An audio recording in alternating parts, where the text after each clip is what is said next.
In your family, land has never been square meter. It has always been about belonging to a circle that protects your name.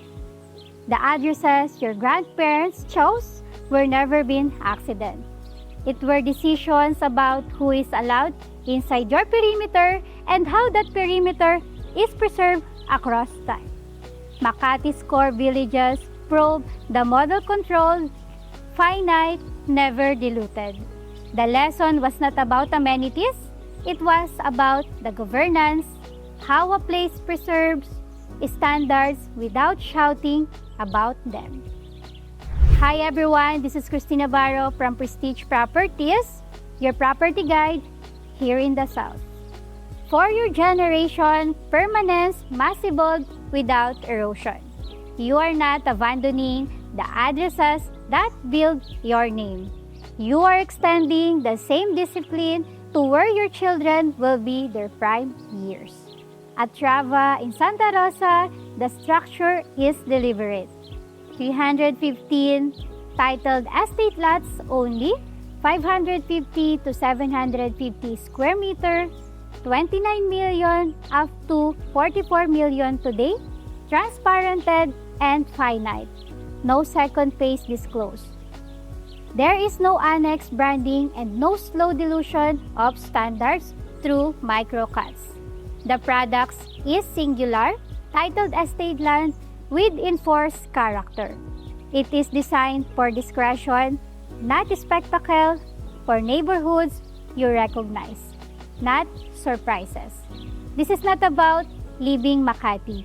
It is about ensuring your heirs inherit the same permanence your family has always guarded, where the circle controls and your name stays undisturbed by the wrong kind of growth. Preserving stature isn't about chasing new addresses. It's about structuring permanence so the next generation never inherits dilution. The best families do not delegate to this chance. They shape the architecture, the rules, and the succession will before the keys change hands. Trava was designed for that discipline. The estate is lot only, no small cuts to invite internal fragmentation. Minimums 550 to 750 square meter protect scale and privacy. This would enforce architectural guidelines, keep the visual language coherent without becoming performative. The intention is simple. Dignity is quiet. The geography is intentional. The estate sits beside the medical city south, a short walk for your gates so crises don't become logistic. It is near schools your peers already task, such as Brent and Xavier, retail and dining that don't require headlines, and businesses, nodes that have grown without noise. This is the South's mature corridor, not an experiment. Ownership is titled and succession ready. Your family office can map transferred years ahead, aligning instrument so that heirs receive clean asset without disputes, overform, or inherit. It's not about tax arithmetic, it's about discretion, order, and control. What you secure now is your permanence from your heirs, continually without drama, and control without announcement. In true prestige markets, the rarest asset isn't cash. It's controlled supply. You can build new structures. You cannot manufacture more irreplaceable, governed land without collapsing the very standard you're trying to buy. Trava's model is straightforward and disciplined. A single finite estate of 315 lots. There are no drip spaces dressed as new concept, no internal slicing to chase short-term sales velocity, no annexes that borrow the name and dilute the meaning. Scarcity here is not a slogan. It is a policy decision embedded in the site plan and releases. Why that matters for families like yours is simple.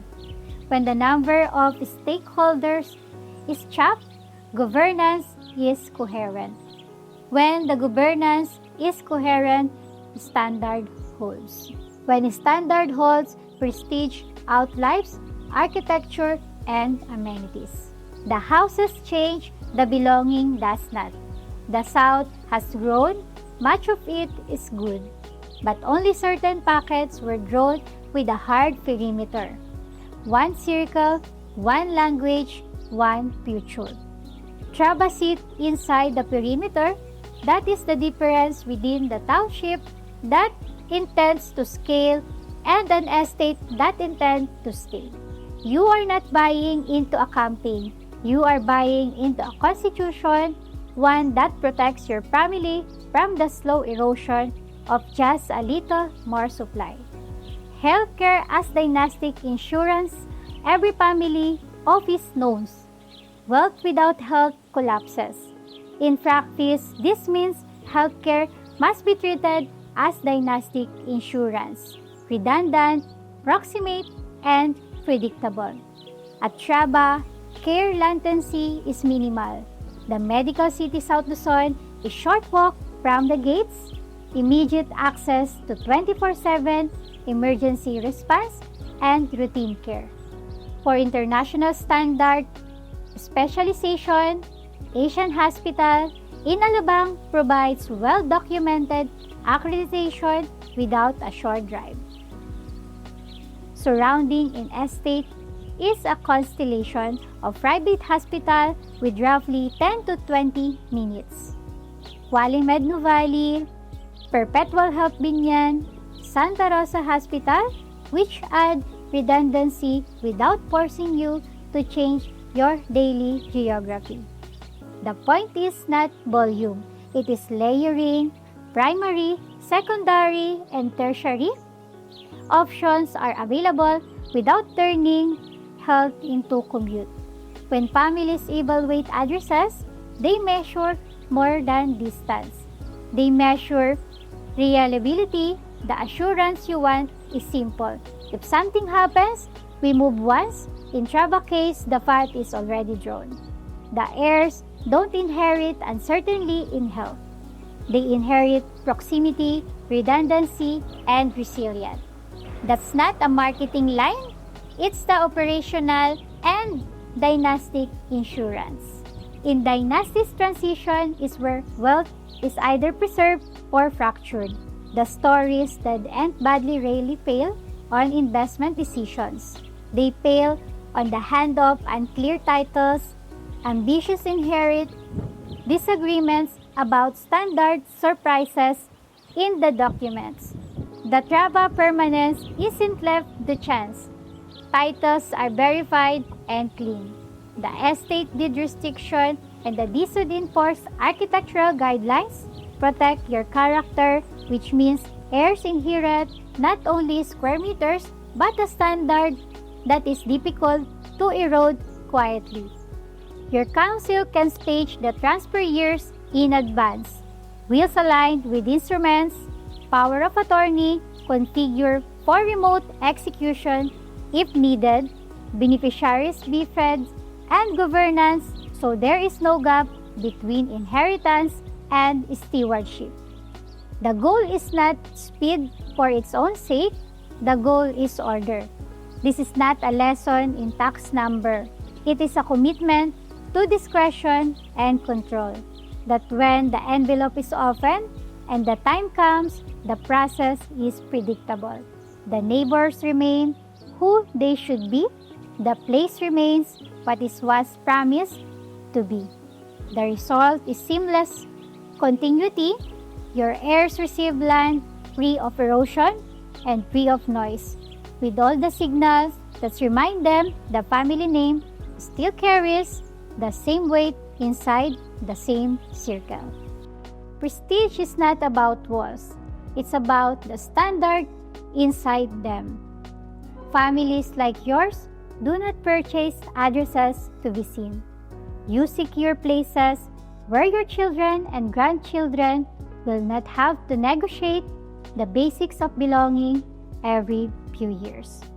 At Trava, the filter is structural, minimum cut 550 square meter, a scale that discourages casual fragmentation. This would enforce architectural guidelines, coherence without informality, privacy without provocation, and no subdivision within a subdivision. The map will not be redrawn beneath your feet. These are not taking points. They are governance levers. They make it difficult to erode standard by inches, which is how most great addresses are lost. Not by scandal, but by small compromises that filled up unnoticed. Here, the line drones first. The result is simple.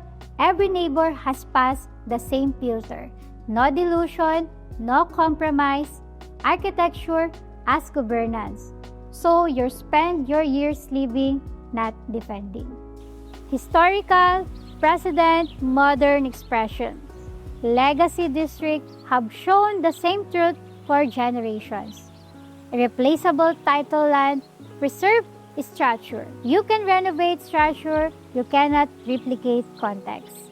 The addresses is the asset. Look at how your family core villages endured. The value that compounded was never the packing. It was the ground beneath it, governed by a community that refused to dilute itself.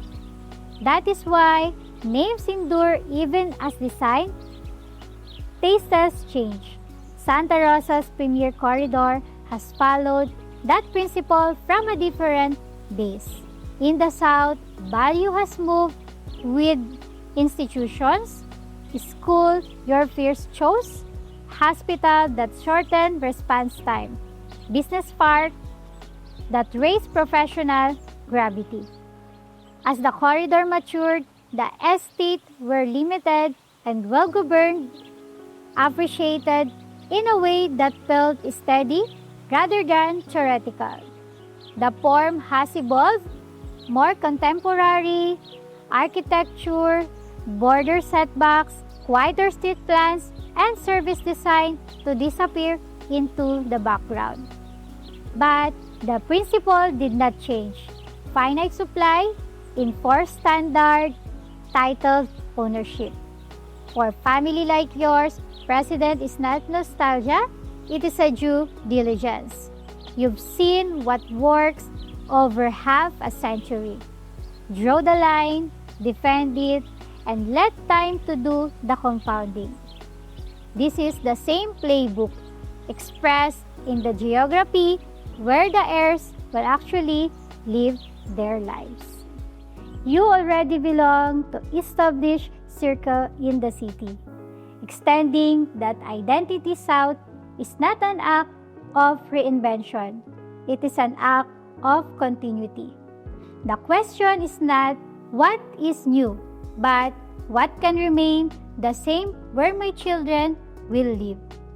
Trava answer with a single, finite estate whose rules are clear and whose map is not designed to shift. You can program your life here without worrying that a new pace will be renegotiate the character you brought.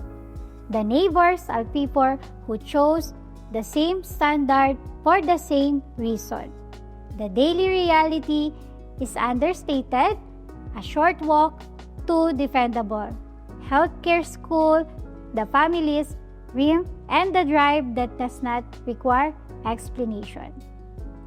The addresses does not perform, it function.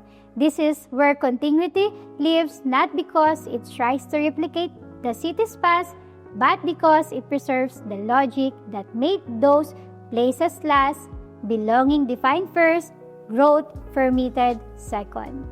That is how names stay attached to gates for generations. Your heirs will not need to speak loudly about where they live. The place will do not Walk softly the way all true prestige addresses do. Dynasty don't tie capital without exit fund. Liquidity here is not about speed, it's about order, moving significant asset through trusted channels without turning it into a public performance. Prestige grade estate lots in Santa Rosa transact through curated networks.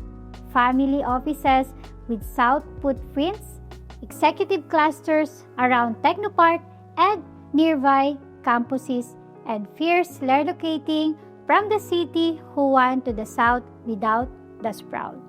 When a property is prepared correctly, title impeccable, pricing aligned to recent comps, standard visibility maintained. The process runs in orderly cycles, not speculation.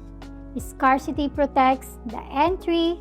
There are only so many lots and so no second phase disclosed. Standard protect the exit, the architectural language, and the minimum cuts keep estate's characters intact, which support value when it's time to relocate. Both reduce noise, which is the most expensive cause of all. The erosion of privacy. Your family's plans should treat sale as a function, brief, discreet, and predictable. The right addresses makes that possible by design. It is not about ringing a bell at the top. It's all about closing the book with the same quiet dignity with which it was opened. The family question is always the same. Does it preserve the circle without dilution? If the answer is yes, deployment is not speculation. It is stewardship. At Trava, the answer is structural, finite supply, enforced standards, healthcare proximity, and succession-ready titles. The product is not a mood, it is constitution. Today, permanence costs $29 million up to $44 million for 550 up to 750 square meter. Title your heirs can hold beyond trends. The decision is not about fear of missing out, it's about refusing to rent your family's future to the addresses that change its minds every few years. Your boardroom already knows how to test an asset. Draw the criteria, check the boxes, confirm the governance, verify the exit, then execute without spectacle. Trava clears that checklist.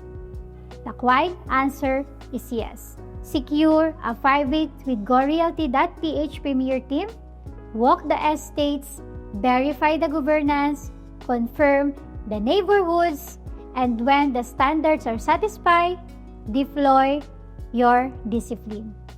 That is how names remain on gates. Prestige isn't brought, it is preserved.